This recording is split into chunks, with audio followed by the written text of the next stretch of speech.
Good morning, everybody. My name is Ricardo Trotti. I'm the Executive Director of the Inter-American Press Association, and welcome to the 73rd General Assembly in Salt Lake City. Thank you for coming from distant places and from places that have threatened by political turmoil, such as Venezuela, and from natural catastrophes, such as Mexico, Puerto Rico, the Caribbean basin countries, and many other countries in Central America. We'll have a great assembly: cybersecurity, corruption, solutions for publishers, quality of journalism, changing business models, integrity of news, and economic relations among countries are some of the subjects, and very important subjects we're going to hear during these days. But let's not get confused. We are here to discuss freedom of the press and freedom of expression. We come here to discuss what other people and what many people want to have us in silence.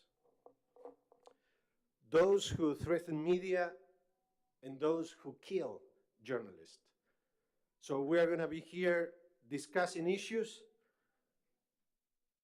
but also to have different strategies to take action against those who wants media to be silenced.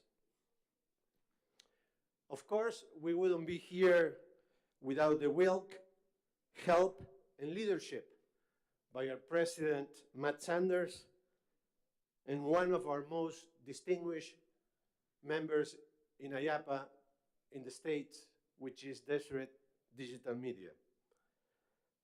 Thanks for having us here, for hosting us, and for your kindness.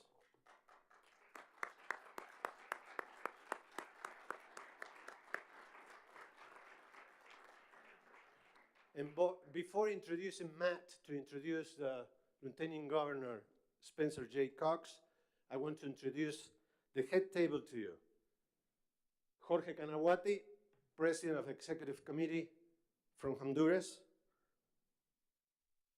Lieutenant Governor Spencer Jaycox, thank you for being here. Thank you.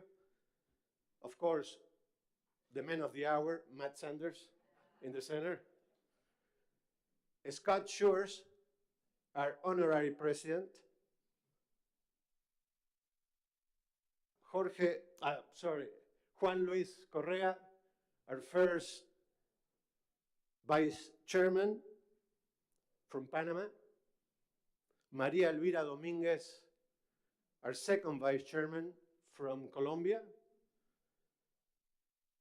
And the man who keep our finances in good shape, Chris Barnes, our treasurer from Jamaica. Thank you for being here. Matt, if you want to introduce Lieutenant Governor.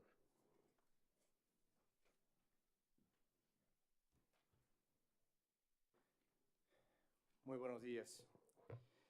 Señor Vicegobernador de Utah, Spencer Jaycox, respetadas autoridades estatales, queridos colegas de la CIP que nos acompañan, amigos, amigas, bienvenidos a Utah y a la Asamblea General de la Sociedad Interamericana de Prensa. Quiero, in the interest of time and the governor's schedule, the vice governor's schedule, we'd like to invite him to speak first. But before he does so, I'd like to introduce you to a little of his background, which I think is very instructive and you'll find very interesting.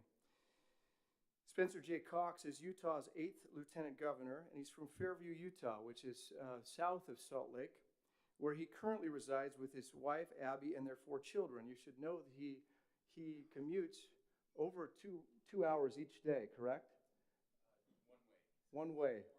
4 hours a day, so that he can maintain his family home in Fairview, Utah. And it gives him a particular appreciation for the needs of Utah's rural families, and we appreciate that very much. He formerly practiced law with Fabian and Clendenin and was vice president and general counsel of Centricom. He has served as councilman and mayor of Fairview, as a Sanpete County commissioner, and in the Utah House of Representatives. Lieutenant Governor Cox is by statute the chief election officer of the state and the liaison between the governor and the legislature. And as you know, elections in your countries are very particular and very, very sensitive issues, and we appreciate a fair and open election process that we have here in Utah. He travels extensively throughout the state, supporting economic development and local government solutions. He is committed to strengthening families, transforming education, increasing voter participation, utilizing modern technologies, promoting healthy living, and empowering the homeless and impoverished. He and his family enjoy spending time in Utah's amazing backcountry. He also plays the bass guitar with his brother in a local rock band. Please join me in welcoming Lieutenant Governor Cox.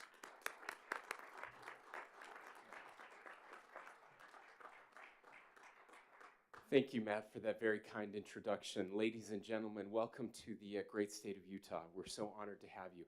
My job as Lieutenant Governor is to disappoint people. People come from all over to our state, and they hope to be able to see the governor. Unfortunately, the governor is out of the country right now. He is actually overseas in Israel on a trip over there, working on a trade mission. And so you got stuck with the lieutenant governor instead. So I hope you're not too disappointed, but we're so excited to be able to host you here in our state. I also have the great opportunity of being able to brag a little bit about the state of Utah as I welcome you here. We've been very fortunate over the past several years to receive many accolades here in our state. If you know anything about Utah, you know that our economy is booming right now. We have been named 6 out of the last 7 years by Forbes magazine as the best state to do business in the United States, and we're very proud of that. We have one of the lowest unemployment rates in the country. We are tied as the most diverse economy in the country, and over the last 2 years, we have been the fastest growing economy in the country. So those are things we're very excited about, we're very proud about, and we are getting a lot of attention because of those things.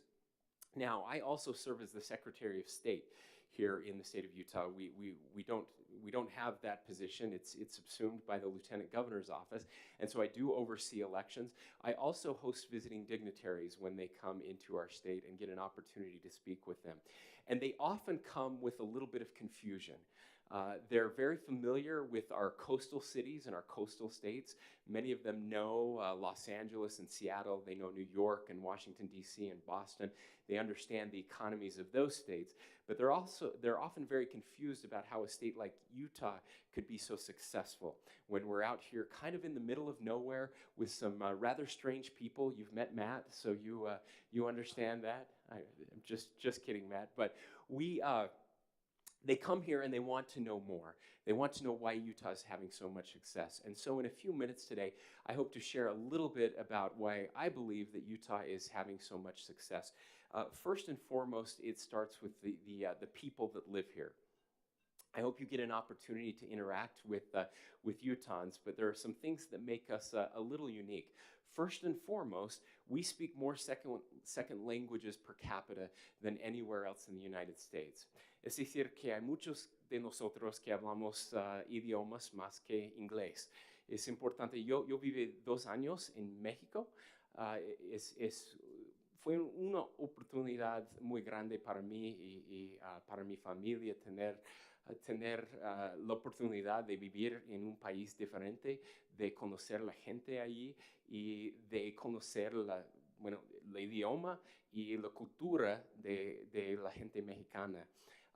The fact that so many of us have had the opportunity to live in other places, in other countries, really changes our worldview. Now, of course, part of that has to do with the predominant religion here in the state, the Church of Jesus Christ of Latter-day Saints, of which I'm a member, and I did my mission service for 2 years in Mexico.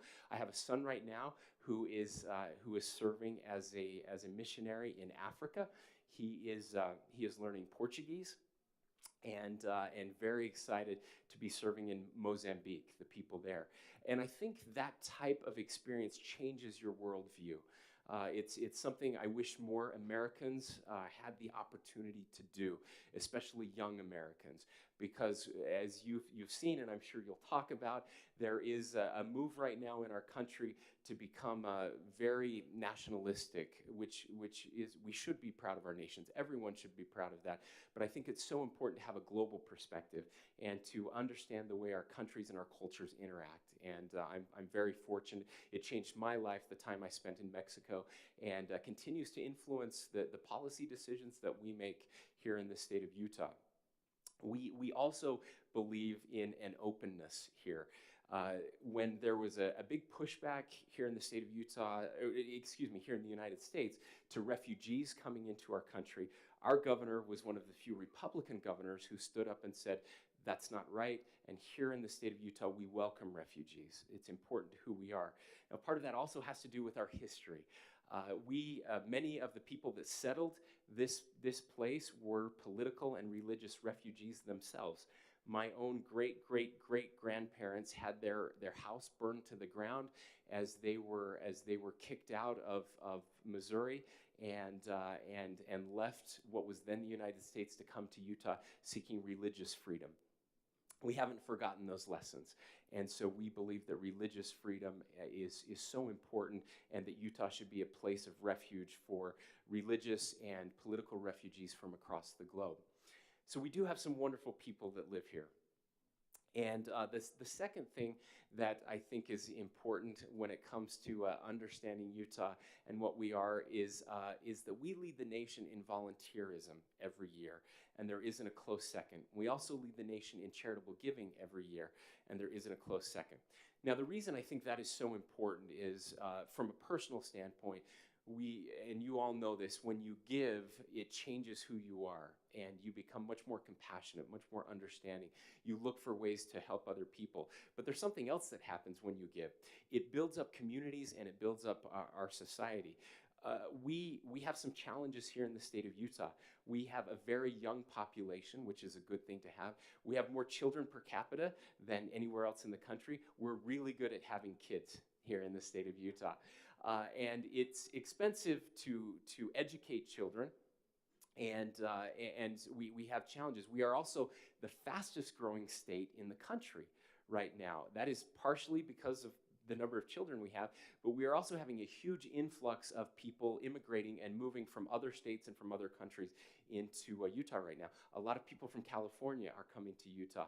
And so the idea of volunteerism and charitable giving is critical because government can't pay for everything. We just don't have the money to do that. We can't tax our people enough to pay for every service and everything that needs to be done. We rely very heavily on volunteers to accomplish many of those goals. And when I speak of volunteerism, it's not just the people. It's also the business community here. When you move your business to the state of Utah, we let you know up front that we have very high expectations for you and your business. We expect you to give back to the people. We expect you to give back to your community. We expect you to make Utah a better place for those that come after you. And by and large, our businesses have responded. We have the most, again, generous giving community amongst corporations anywhere in the country and possibly anywhere in the world. And it's making a difference in the lives of people. And so that's something I believe that has changed who we are as Utahns. Now, the third thing that makes Utah different, and one of the reasons we hope you will come back often, and that is what it looks like outside. Utah is home to some of the most beautiful landscapes anywhere in the world. In fact, Fedora Travel last year named Utah, they've never done this as a state, they named Utah as the #1 global destination for tourism and travel. Usually it's a location, a specific tourist place, but they named the entire state the #1 place in the world to come and visit. We are home to 5 national parks that we call the Mighty Five. I hope you get an opportunity to visit those parks at some time. Arches National Park, Canyonlands National Park, Zion National Park, the list goes on and on. We are also home to 42 state parks, and we have incredible ski resorts There is so much to do here, so many places to visit. I've lived here my entire life, and I still find new places every year that I didn't even know existed. So we hope you have an opportunity to come. Our tourism is up over 20% year over year the last couple years. Every year it just keeps growing and expanding. In fact, the biggest problem right now that we are facing is that we have too many people visiting our national parks, and we're trying to find ways to better accommodate the people. But don't be scared away by the lines at the national parks, because again, we have state parks that are every bit as incredible and amazing as those national parks. So we feel very blessed to live in a state with those kind of natural opportunities that are attracting people to come and celebrate the outdoors and to love and recreate here in our state. Now, I close with this. I want to thank all of you. This is very rare for a politician to be telling the media how much we appreciate what you do and what you stand for and how critical you are to the institutions of our country, to the institutions of your country. I believe very, very strongly in the power and the role of the media that they play. You're critical to keeping people like me honest. Now, I like to think I'm honest regardless of you, but I know some people that aren't, and we need you to help make sure that they stay honest as well. I know it's a very challenging time. I come from the telecommunications world. I actually didn't run for lieutenant governor. I did not want to be a full-time politician. Our lieutenant governor resigned. I was a part-time politician with a real job in telecommunications when the governor asked me to serve in this position. So I'm a little different. I just say what I think, and I don't care if I get fired, because if I get fired, I actually get a raise, and I don't have to commute 200 miles round trip every day. So I'm looking forward to that time. But the telecommunications world is one that has been rapidly changing over the years. And for better or worse, it's also responsible for the changes that are happening in your business and in your industry. But I learned very quickly in that world we had to change and adapt, or we would be out of business very quickly. And so I understand that. The problem is it's not just about changing or adapting for you from a business standpoint. That is absolutely critical. But your job is much more important than the job that I had there. Your job, again, as an institution, is just as critical as my job as a politician. And we need a free press. We need a press that is respected. We need a press that is able to deliver news and able to research, able to investigate, and able to convey messages to people about what is happening in the world around them and in your countries. And that is absolutely critical. Now, it gets even more challenging when people can consume only news that they want to hear. I think that's very dangerous. I think it's led to so many problems in our own country as we surround ourselves in echo chambers where we only listen to voices that are like ours, and there is no diversity of opinion and no diversity of news. And so it's something that I think we as consumers need to do a better job of. I was with a very liberal Democrat from New York City yesterday. I'm a conservative Republican from Utah, and you would think that we have almost nothing in common. But we have this in common. He told me, some of you may know who he is. His name is Luis Miranda. He is the father of Lin-Manuel Miranda, who is the creator of Hamilton the musical, which has taken our country by storm and much of the world. But I was with Luis Miranda, and he works actually in politics. And he said this. He said, I am a very liberal from New York City, and I watch Fox News at least 1 hour every day, because I think it's important for me to understand what other people who are different than me are thinking and saying. And I conveyed to Luis that I watch MSNBC, not every day, but very, very often. I read articles from websites, again, that have a different political leaning than I have, because I think it is so important that we learn from each other and understand. And in an era where there are accusations of fake news going very frequently, it becomes even more difficult for you. Now, I think it's important to note that there is some fake news out there, and that is part of the problem. When there is a partial truth to those accusations, it makes it even harder for what you do. So please know that not every politician hates you, that we admire you, and we're grateful for the important work that is happening here. As I look at your agenda, I know you have some incredibly difficult discussion items, but they are absolutely essential to moving forward for our country and for your countries as well. So on behalf of the Governor of the state of Utah, on behalf of the 3 million residents and citizens of our great state, we hope you enjoy your time here. Welcome. Thank you.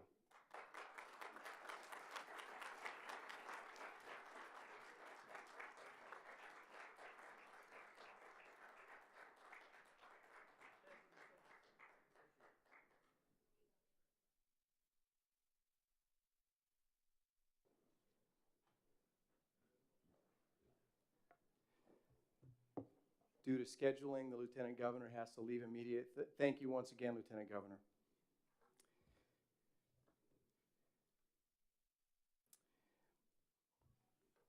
Mis amigos, cuando hace un año pronuncié en México mi discurso La luz de la libertad, al aceptar la presidencia de la CIP, me embargaba un gran sentido de responsabilidad al asumir las riendas de una organización como esta, centinela de la libertad de prensa en las Américas. Ahora puedo confirmarles que esta ha sido una experiencia inolvidable para mí y para mi familia. Pude cumplir mi mandato de un año gracias a cada uno de ustedes, sin cuyo trabajo no hubiese sido posible ejecutar las numerosas metas que nos trazamos. Me siento muy orgulloso de haber aceptado el reto de haber contado con su respaldo. Este año ha sido un importante aprendizaje personal, aunque tengo que confesarles que me siento un poco engañado, Ricardo, pues no tenía la menor idea de que se necesitaba tanto para ser presidente. También agradezco profundamente a mis hermanos y hermanas de Deseret News y Deseret Digital Media por darme el espacio para servir en esta capacidad, adquirir nuevo conocimiento y compartir mis experiencias con la CIP y otros en la industria.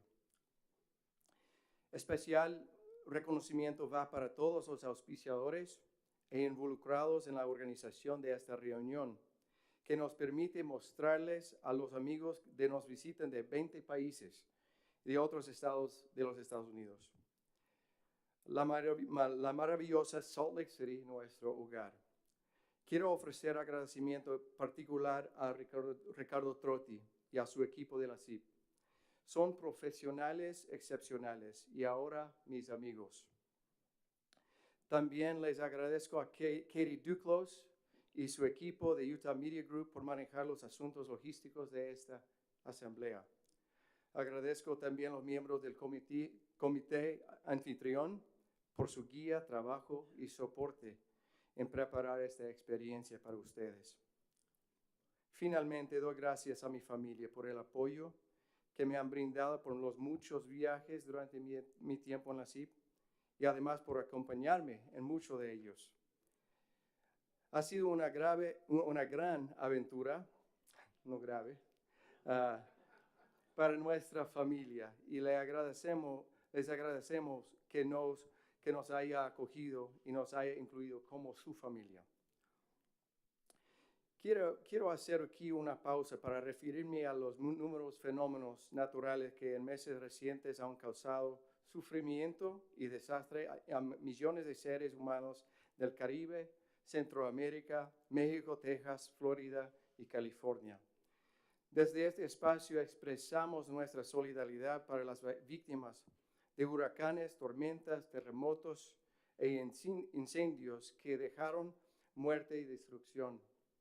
Felicito a los periodistas y medios de comunicación que, pese a las adversidades, han hecho todo lo posible por mantener informada a sus comunidades en momentos de crisis. También destaco el papel que han desempeñado las redes sociales, que en muchos casos han suplido y complementado la labor periodística de los medios tradicionales. Haciendo un rápido repaso de mi presidencia, destaco como una de las actividades más importantes el litigio ante la Corte Interamericana de Derechos Humanos del caso de Nelson Carvajal, periodista colombiano asesinado en 1998. Es la primera vez que como una organización participamos ante este tribunal por el caso de un asesinato de un periodista. Esperamos.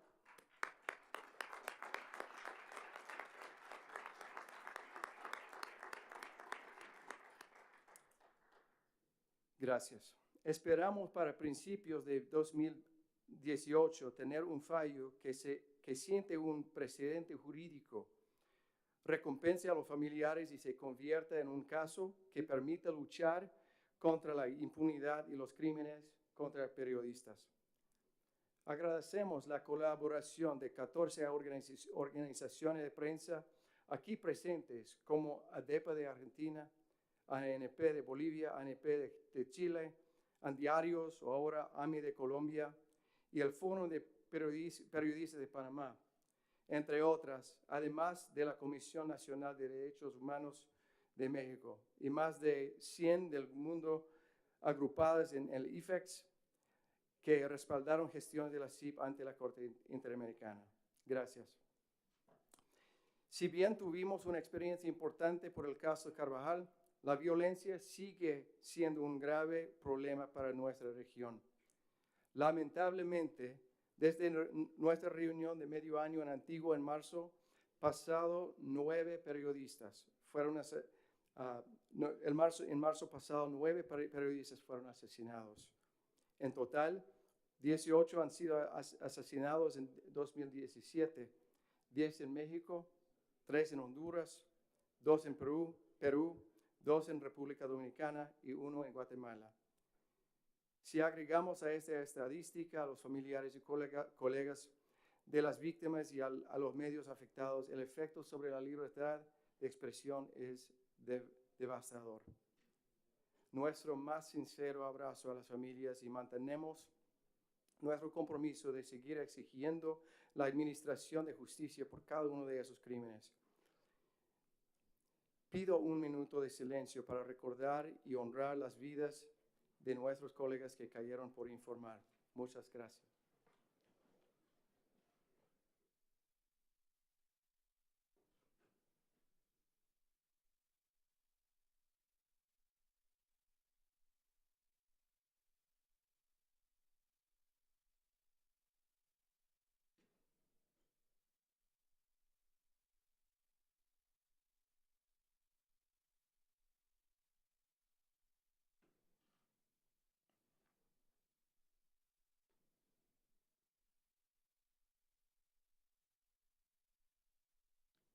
Muchas gracias. Hemos tenido un año intenso y miramos al futuro con entusiasmo. Tenemos varios proyectos que emergen de nuestros cambios y del plan estratégico para adaptarnos a esta nueva realidad. Entre ellos, iniciaremos proyectos de impacto renovando el compromiso del programa de Chapultepec para trabajar con un índice legal por país con la Universidad Internacional de la Florida de Miami que determine cuáles son los mayores retos en el continente. Seguimos enfocados en la posibilidad de un mega kiosco digital para que nuestros socios tengan otro canal de monetización de contenidos y estamos determinados en tener mayor impacto, seguir siendo sostenibles y también en cambiar las formas de gobierno y liderazgo. Muchos son los proyectos, las ideas y las buenas intenciones que debemos empezar a concretar. Hace un mes participé en el nombre de la CIP en un foro en el Instituto de Brookings en Washington, D.C. sobre el tema de la democracia en las Américas. Ofrecí la perspectiva que nos encontramos en un momento muy extraño en la sociedad civil en casi todos los países, que están expandiendo el número de voces, fragmentando las fuentes de información pública y a través de Google podemos llegar a una de casi 5,000 millones de páginas web con información asociada a nuestro término de búsqueda. Por un lado, la democratización de la información y diálogo es bueno, pero irónicamente al mismo tiempo estamos consolidando las voces que elegimos escuchar a través de nuestras propias redes sociales en plataformas como Facebook, Twitter, WhatsApp, Snapchat e Instagram. Y habrán más en el futuro. Y en lugar de fomentar una mayor comprensión, conexión e inclusión en nuestras democracias, a veces vemos problemas muy importantes entre muchas partes interesadas, reducidos a hashtags y movimientos que ganan simplemente a ser más ruidosos, mejor organizados o más enojados. La posibilidad de éxito de tales movimientos da lugar a aquellos actores y organizaciones de cada ideología que manipularían el sentimiento público a través de la difamación, desinformación y las noticias falsas. Entonces crece cada día la amenaza de los actores estatales y no estatales que busquen interrumpir o cerrar ciertas organizaciones enfrentadas a través de ciberataques. En verdad, los enemigos de libertad de expresión tienen nuevas armas muy sofisticadas. En esta asamblea tendremos la oportunidad de escuchar e interactuar con colegas, líderes internacionales y expertos con experiencia batallando esas tendencias peligrosas, quienes tengo confianza nos harán pensar y actuar en una manera diferente. En la CIP seguimos enfocándonos en precisamente estos desafíos que de esta época nos enfrentan. Especialmente tratamos los asuntos de disrupción tecnológica y de cómo mejorar los contenidos y la conversación pública. Pueden tener confianza que seguiremos con nuestros programas de entrenamiento, colaborando aún con Facebook en talleres sobre seguridad en las redes sociales. También con Google en temas de ciberseguridad. Si bien hemos reducido los formatos de seminarios presenciales a favor de ofrecer conocimiento a muchos más por medio de webinars gratuitos y con buena participación entre ustedes. Buscamos soluciones, si grande o pequeño, que serían de ayuda y de guía para los miembros de la CIP para aplicar en su propio trabajo en una manera muy pragmática. Destaco también la conferencia CIP Connect, que ya cumplió su tercer año y se ha convertido en una referencia para la discusión de los temas que atañen al mundo digital. Por eso, en junio pasado nos acompañaron en Miami 226 ejecutivos de medios y periodistas de 24 naciones. Y ya pronto comenzaremos la organización de CIP Connect 2018. Como siempre me recuerda el presidente de nuestro comité de Internet y buen amigo Ernesto Greiselberg, estamos ansiosos por mostrar estudios de casos de medios pequeños o medianos que hayan transformado con éxito algún aspecto de su negocio. Entonces, por favor, avísenos si tiene una sugerencia para esa conferencia. Por el lado de nuestra membresía, un eje importante de nuestra organización, entre octubre de 2016 y esta fecha, se incorporaron a la CIP 200 medios, que muchos de ellos como parte de grupos corporativos de México y Colombia. Y estamos muy agradecidos ofrecerlos nuestro bienvenido a la gran familia CIP. Y seguimos trabajando intensamente en el plan estratégico de la organización para acomodar nuestros estatutos y recursos a los nuevos tiempos, lo cual también ha implicado buscar alternativas de sostenimiento, estableciendo acuerdos de distinta índole con proveedores de servicios de tecnología de comunicación. En este periodo, quiero recordar que atendimos asuntos sobre la libertad de prensa en México, donde participé en la emotiva celebración por el 90º aniversario del Heraldo de Chihuahua, que forma parte del grupo Organización Editorial Mexicana, cuyos periodistas tienen una gran historia de coraje, laborando en medio de violencia y corrupción muy grave por motivo del poder de los narcotraficantes locales. Y en Ciudad de México nos reunimos con otra oportunidad con socios de la CIP.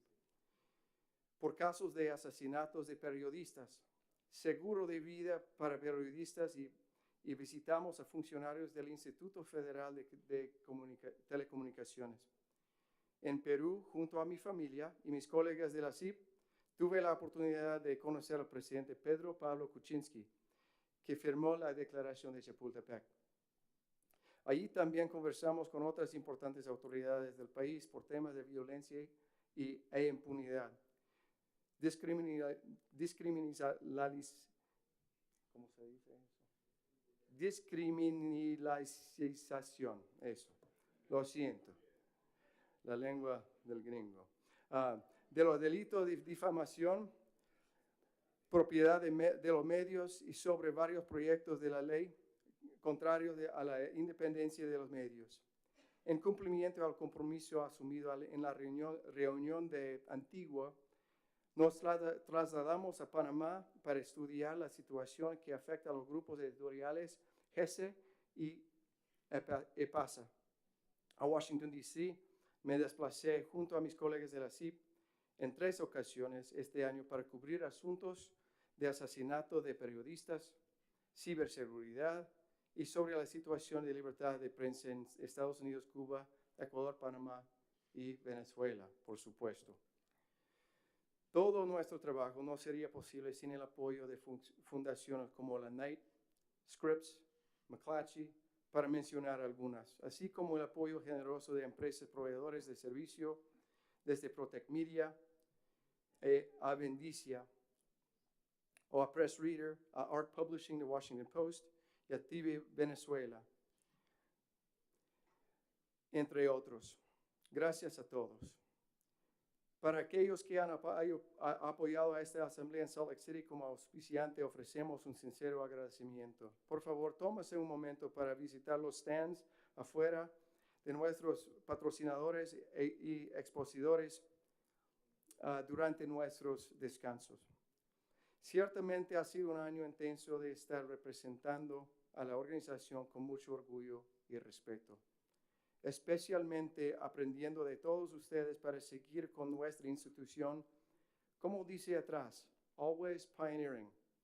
Esta frase tiene significado en la historia y cultura local, pero también nos hace recordar que necesitamos nosotros siempre ser un pionero en esta obra tan importante. Estamos haciendo mucho para defender la libertad de expresión en nuestros países, pero siempre falta más por hacer. Cuenten conmigo. Muchas gracias.